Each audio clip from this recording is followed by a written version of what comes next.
জয় গুরু, সুপ্রভাত, হরি ওম। ওম অখণ্ড সংহিতা বা অখণ্ড মণ্ডলেশ্বর শ্রী শ্রীমৎ স্বামী স্বরূপানন্দ পরমহংসদেবের অমৃতময় উপদেশ বাণী, দ্বিতীয় খণ্ড। জীবন লক্ষ্যকে স্থির করো। কেউ হয়তো বিবাহিত হয়ে জীবন কাটাবে, কেউ হয়তো বিবাহ আদৌ করিবেই না। তার ব্যাপারে আগে থেকে কেউ কিছু বলতেও পারে না, তা নিয়ে দুশ্চিন্তা করতেও যেও না।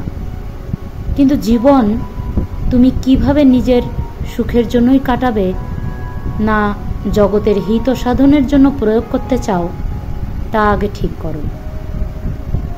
নিজের সুখের জন্য জীবনযাপন অতি সাধারণ জীবন, কিন্তু তাই বলে তা নিন্দনীয় নয়।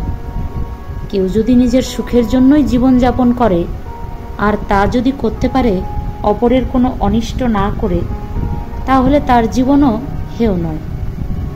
কেউ কেউ জগতের কুশলের জন্যই জীবনযাপন করছেন, এরা জগতের সকলের পূজার পাত্র।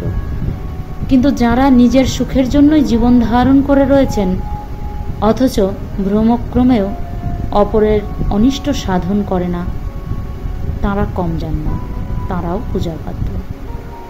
আগে ঠিক করে নাও যে এই দুইটি আদর্শের মধ্যে কোনটিকে দেবে নিজ জীবনের রূপ।